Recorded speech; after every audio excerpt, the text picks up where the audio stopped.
5 senses: sight, smell, taste, touch and hearing. It's how we experience our surroundings, how we connect with the people and the places around us. For some years now, a project called Let Nature Feed Your Senses has been offering visits to farms and nature reserves right across England. But these aren't just any old visits to the countryside, far from it. These sensory-rich visits are enjoyed by people who don't have easy access to farms and nature reserves. Children from inner-city schools, people with learning disabilities or sensory impairments, older people with dementia. They get to see, hear, smell, touch and taste the wonders of the countryside. So let's meet some of the people who've enjoyed such visits. This is Sharon. She lives at home with her family near the south coast and attends a day project that encourages people with learning disabilities to actively participate in the community. She has twice visited a local dairy farm with the group and just loves being there. She has her own unique way of interacting with some of the herd. Stay. All right. Calm down. Calm. It's so tall, it's a bit strange. Never when I go home tonight, I'm going to tell my mum about this tractor. Let Nature Feed Your Senses visits are planned around the needs of each individual group of visitors. Weetabix from the wheat and the shreddies. Props such as old books, photographs and farm tools, even a tea party with china cups, not only make visits more enjoyable, but allow people to revisit past experiences. Look at these cows, all having babies, darling. Pardon? These cows, all having babies, darling. Not now, but not at this minute, hopefully. They can rekindle happy memories and associations with the past, particularly for people who have dementia. On her visit, Doreen, like many other elderly visitors, enjoyed reminiscing about her wartime experiences living on a farm. First of all, it was the bombs, and then it was the Google bombs, and so I got evacuated. I stayed in a little village outside, not far from Bodmin.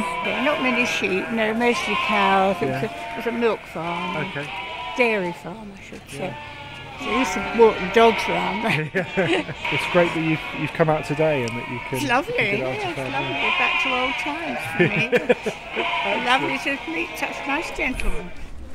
Some of the ways a farm visit can feed the senses are listening to nature, like cows chomping on their feed, touching grain and letting it run through the fingers, or stroking young animals, tasting pancakes cooked in the open air, topped with homemade jams and cream, drinking milk on a dairy farm, or simply watching sheep. And of course, there's the smell. Every farm has a rich collection of smells and aromas, not always so appealing. There's nowhere more sensory rich than a farm.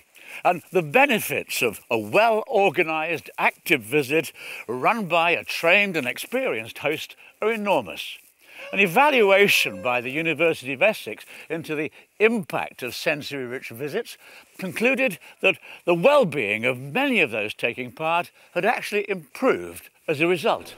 The benefits of the residents, a lot of them have, a history of being with families in the countryside and everything. Some were Women's Land Army people, and a lot of the men worked on farms.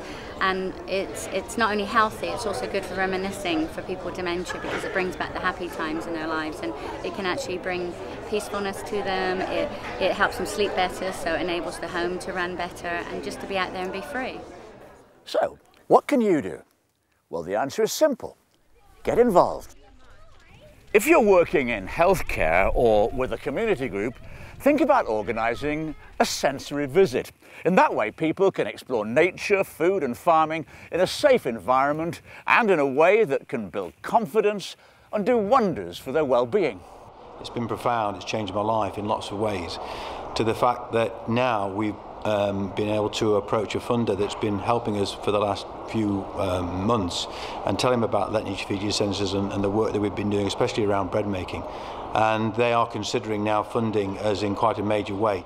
If you're part of a company or a club or an organisation, you can support the visits in other ways, for instance, by helping with funding, with volunteering. And my daughter's disabled, so she's quadriplegic, so she has to be carried or wheeled in a wheelchair, so she's carried on my back, which enables us to walk on the farm trails, so she experiences the outdoor pursuits, walking and all the other activities that we can do outside.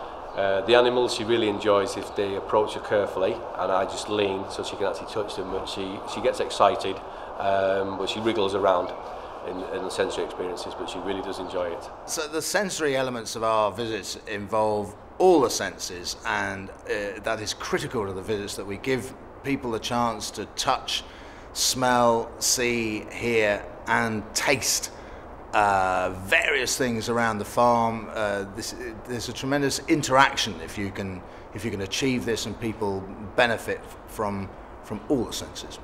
You can get in touch with participating farmers through the project's website. That's www.letnaturefeedyoursenses.org. Personally, I think it's a great scheme, and I hope you do too. And thanks for watching.